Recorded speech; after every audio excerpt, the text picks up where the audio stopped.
사약을 마시기 직전 한 여인이 피로 글씨를 썼습니다. 22년 후 그 혈서를 발견한 아들은 조선을 피로 물들였습니다. 패비 윤씨가 남긴 피 묻은 수건과 그것이 불러온 대참극이 지금 시작됩니다. 1473년 성종에게 새로운 왕비를 간택할 때가 되었습니다. 첫 번째 왕비 공해왕후가 일찍 세상을 떠났고 성종은 아직 젊었기에 새로운 왕비가 필요했습니다. 당시 조정의 실세였던 한명회는 자신의 사돈인 윤기견의 딸을 추천했는데 윤씨 집안은 명문가였고 윤기견의 딸은 총명하고 아름답다는 평판이 있었습니다. 성종은 한명회의 추천을 받아들였고 1473년 윤씨는 조선의 왕비로 책봉되었으며 온 나라가 새로운 왕비의 탄생을 축하했습니다. 윤씨는 처음에는 훌륭한 왕비였는데 예의 바르고 총명했으며 왕실의 어른들을 잘 섬겼고 성종도 그녀를 아꼈습니다. 1476년 윤씨는 왕자를 낳았습니다. 훗날 연산군이 되는 이 아기는 성종의 적장자였고 자연스럽게 다음 왕위 계승자가 되었습니다. 윤씨는 왕자를 낳은 후 자신의 지위가 더욱 확고해졌다고 생각했고 왕비이자 왕세자의 어머니로서 궁궐 안에서 가장 높은 여성이 되었습니다. 하지만 이때부터 윤씨의 성격이 변하기 시작했는데 자신의 지위를 너무 의식했고 다른 후궁들을 견제하기 시작했으며 특히 성종이 다른 후궁의 처소로 가는 것을 참지 못했습니다. 성종은 여러 후궁을 두고 있었는데 왕으로서 당연한 일이었고 왕실의 대를 이어야 했기 때문입니다. 하지만 윤씨는 이를 받아들이지 못했고 성종이 다른 후궁을 총애하는 것에 극심한 질투를 느꼈습니다. 어느 날 성종이 후궁 정씨의 처소에 머물렀다는 소식을 듣고 윤씨는 참지 못하고 정씨를 불러 심하게 꾸짖고 때리기까지 했습니다. 이 일이 성종에게 알려지자 왕은 윤씨를 불러 타일렀지만 윤씨는 자신의 질투를 멈출 수 없었고 오히려 점점 더 심해져 갔습니다. 신하들은 왕비의 질투를 걱정했지만 왕비를 함부로 비판할 수는 없었고 성종도 윤씨가 변하기를 기다릴 뿐이었습니다. 1479년 어느 날 결정적인 사건이 벌어졌습니다. 성종이 또다시 다른 후궁의 처소에 머물렀다는 것을 안 윤씨는 격렬하게 화를 내며 성종을 찾아갔습니다. 성종이 윤씨를 달래려 했지만 윤씨는 이성을 잃은 상태였고 갑자기 성종의 얼굴을 손톱으로 핥히었습니다. 왕의 얼굴에 피가 흘렀고 주변에 있던 궁녀들과 환관들은 경악했으며 성종도 믿을 수 없다는 표정으로 윤씨를 바라봤습니다. 왕의 몸에 상처를 입힌다는 것은 왕비라 할지라도 용서받을 수 없는 대역죄였고 이 사건은 곧바로 조정에 알려졌으며 대신들은 윤씨를 폐위해야 한다고 주장하기 시작했습니다. 성종은 고민했지만 왕의 권위가 실추된 이상 윤씨를 계속 왕비로 둘 수는 없었고 결국 폐위를 결정하게 됩니다. 1479년 7월 윤씨는 왕비 자리에서 쫓겨났습니다. 왕비의 칭호를 박탈당했고 궁궐 박사가로 내쳐졌으며 아들 연산군과도 헤어져야 했습니다. 윤씨는 울부짖으며 자신의 잘못을 빌었지만 이미 내려진 결정을 되돌릴 수는 없었고 3살배기 아들과 이별해야 하는 고통을 겪었습니다. 연산군은 너무 어려서 어머니가 왜 떠나는지 이해하지 못했고 어머니를 찾으며 울었지만 다시는 어머니를 볼 수 없었습니다. 윤씨는 폐비가 된 후 친정에서 쓸쓸한 나날을 보냈는데 왕비였던 자신이 이제는 아무것도 아닌 존재가 되었고 아들조차 만날 수 없는 신세가 되었습니다. 1482년 윤씨에게 청천벽력 같은 소식이 전해졌습니다. 왕이 사약을 내렸다는 것입니다. 윤씨가 폐위된 지 3년이 지났는데 왜 갑자기 사약을 내리는지 윤씨는 이해할 수 없었습니다. 실록에는 여러 이유가 기록되어 있는데 윤씨가 폐위 후에도 원망하는 마음을 버리지 않았고 저주 같은 것을 했다는 소문이 돌았으며 왕실의 안정을 위해 제거해야 한다는 의견이 나왔다고 합니다. 하지만 진짜 이유는 다른 곳에 있었을 가능성도 있는데 성종이 새로운 왕비 정현왕후를 맞이했고 폐비 윤씨의 존재가 새 왕비에게 부담이 되었으며 혹시 윤씨가 보기를 꿈꿀까봐 우려했을 수도 있습니다. 사약이 내려진 날 밤 윤씨는 자신의 방에서 마지막 시간을 보냈습니다. 아직 27의 젊은 나이였고 아들은 겨우 6살이었으며 이렇게 죽을 수는 없다는 생각이 들었습니다. 윤씨는 무언가를 남기고 싶었는데 자신의 억울함을 알리고 싶었고 무엇보다 아들에게 진실을 전하고 싶었습니다. 하지만 글을 쓸 종이도 붓도 없었고 감시하는 사람들의 눈을 피해야 했으며 시간도 얼마 남지 않았습니다. 윤씨는 결심했습니다. 자신의 피로 글을 쓰기로. 윤 씨는 손가락을 깨물어 피를 냈습니다. 그리고 흰 명주 수건에 떨리는 손으로 글씨를 써 내려갔습니다. 정확한 내용은 기록마다 조금씩 다르지만 대략 이런 내용이었다고 합니다. 자신은 억울하게 죽는다는 것, 언젠가 진실이 밝혀질 것이라는 것, 아들에게 이 사실을 알려달라는 것. 윤 씨는 눈물을 흘리며 혈서를 완성했고 그것을 수건에 싸서 숨겼으며 신뢰할 수 있는 궁녀에게 은밀히 전달했습니다.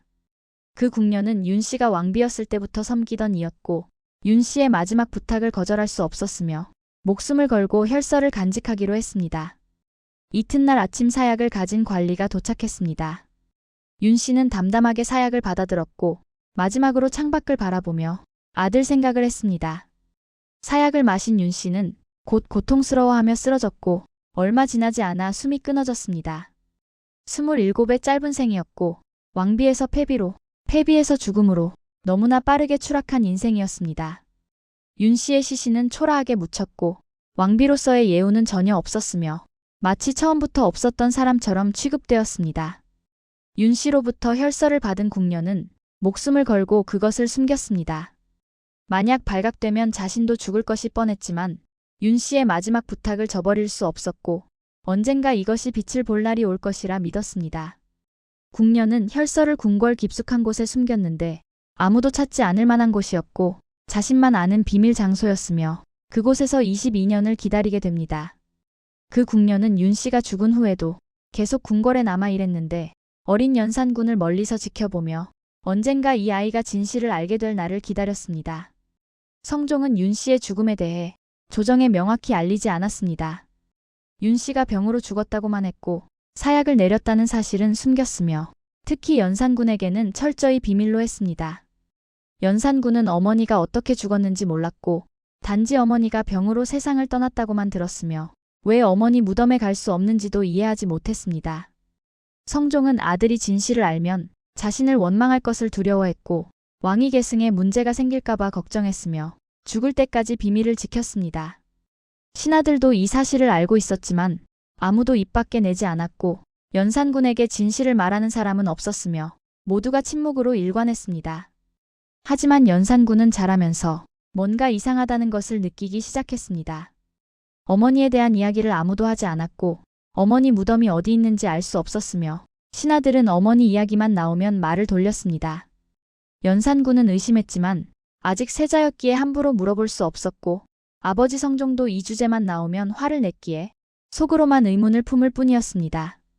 1494년 성종이 승하하고 연산군이 왕위에 올랐지만 여전히 어머니에 대한 진실은 알 수 없었고 신하들은 더욱 철저히 입을 다물었으며 연산군의 의심은 점점 커져만 갔습니다. 화면을 2번 터치하시고 이어서 보세요. 1504년 연산군은 이미 즉위한 지 10년이 지났습니다. 하지만 여전히 어머니에 대한 의문은 풀리지 않았고 무언가 숨겨진 비밀이 있다는 확신만 커져갔습니다. 연산군은 궁녀들을 불러 어머니에 대해 아는 것을 말하라고 명령했지만 대부분의 궁녀들은 모른다고 했고 일부는 두려워하며 입을 다물었습니다. 하지만 한 늙은 궁녀가 있었는데 바로 윤 씨의 혈서를 간직했던 그 궁녀였고 이제 22년이 지나 때가 왔다고 판단했으며 왕 앞에 무릎을 꿇었습니다. 늙은 궁녀는 떨리는 목소리로 22년 전의 일을 이야기하기 시작했습니다. 패비 윤 씨가 사약을 받았다는 것, 죽기 전 혈서를 남겼다는 것, 그것을 자신이 간직하고 있다는 것을. 연산군은 충격에 빠졌습니다. 어머니가 사약으로 죽었다는 사실, 아버지 성종이 명령했다는 사실, 모든 것이 숨겨져 있었다는 사실. 연산군은 즉시 혈서를 가져오라고 명령했고 궁녀는 22년간 숨겨두었던 장소로 가서 피로 쓴 수건을 꺼내 왕에게 바쳤습니다. 연산군은 떨리는 손으로 혈서를 펼쳤습니다. 혈서에는 어머니 윤 씨의 억울함과 한이 가득 담겨 있었습니다. 자신은 죄가 없는데 죽게 되었다는 것, 아들에게 진실을 알려달라는 것, 자신을 죽인 자들을 기억하라는 것. 연산군은 혈서를 읽으며 눈물을 흘렸습니다. 어머니가 이렇게 억울하게 죽었는데 자신은 아무것도 몰랐고 심지어 아버지가 어머니를 죽였다는 사실조차 이제야 알게 되었습니다. 연산군의 슬픔은 곧 분노로 변했고 분노는 복수심으로 타올랐으며 그는 어머니를 죽인 모든 자를 찾아내기로 결심했습니다. 연산군은 즉시 조사에 착수했습니다.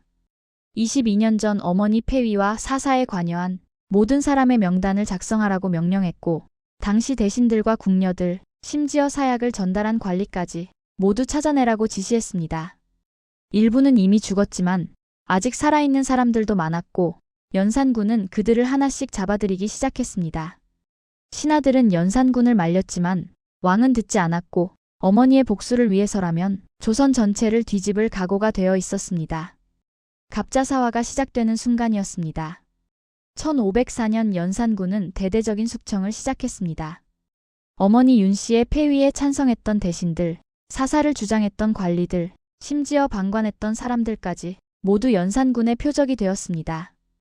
윤필상, 한명회의 일족, 어세겸, 권주 등 당시 조정의 핵심 인물들이 줄줄이 잡혀와 고문을 당했고 대부분 처형되거나 유배를 갔습니다. 연산군은 특히 잔인했는데 단순히 죽이는 것으로 끝나지 않고 능지처참이나 거열형 같은 극형을 내렸으며 가족들까지 연좌제로 처벌했습니다. 연산군은 당시를 기억하는 궁녀들을 모두 불러 모았습니다. 어머니가 어떻게 죽었는지, 누가 사약을 가져왔는지, 마지막 순간이 어땠는지 세세하게 증언하라고 명령했습니다. 늙은 궁녀들은 떨리는 목소리로 22년 전의 기억을 떠올렸고 윤씨가 얼마나 억울해했는지, 마지막까지 아들을 걱정했는지 눈물을 흘리며 증언했습니다.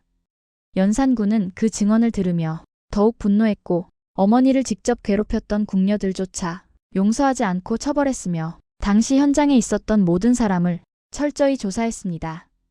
연산군은 어머니를 복권시켰습니다. 폐비가 아니라 정식 왕비로 묘호를 올리고 제사를 지냈으며 어머니를 위한 사당을 세웠습니다. 또한 어머니를 폐위시키는데 앞장섰던 정현왕후에 대해서도 증오심을 드러냈는데 정현왕후는 이미 연산군의 계모였지만 연산군은 그녀를 왕비 자리에서 내쫓으려 했고 끊임없이 괴롭혔습니다. 연산군은 어머니의 무덤을 찾아가 통곡하며 복수를 다짐했고 이미 죽은 성종에 대해서도 분노를 표현했으며 아버지의 신주를 내치기까지 했습니다. 갑자사화로 수백 명이 죽거나 유배되었습니다. 연산군의 복수는 끝이 없었고 조금이라도 어머니 사건과 관련이 있으면 모두 처벌받았으며 조선 조정은 공포에 떨었습니다. 하지만 연산군의 폭정은 결국 자신의 몰락을 불러왔는데 1506년 중종 반정이 일어나 연산군은 왕위에서 쫓겨났고 폐위되어 강화도로 유배되었으며 그곳에서 쓸쓸히 죽음을 맞이했습니다. 어머니 윤씨가 사약을 받은 것처럼 아들 연산군도 비참한 최후를 맞이했고 역사는 이 모자를 비극의 상징으로 기록했습니다. 폐비 윤씨가 피로 남긴 혈서는 22년 후 발견되어 조선을 피로 물들였고 어머니의 한은 아들의 관기로 이어져 더 큰 비극을 낳았으며 결국 모두가 불행해지는 결말로 끝났습니다. 만약 윤씨가 질투를 참았더라면, 만약 성종이 사약을 내리지 않았더라면, 만약 연산군이 진실을 몰랐더라면 역사는 달라졌을까요? 하지만 역사에 만약은 없고 폐비 윤씨의 피 묻은 수건은 조선 역사상 가장 비극적인 복수극을 만들어냈으며 그 참극은 지금까지도 기억되고 있습니다. 좋아요와 구독 부탁드립니다. 알림 설정까지 해두시면 더 깊이 있는 역사 이야기들을 계속 만나보실 수 있어요.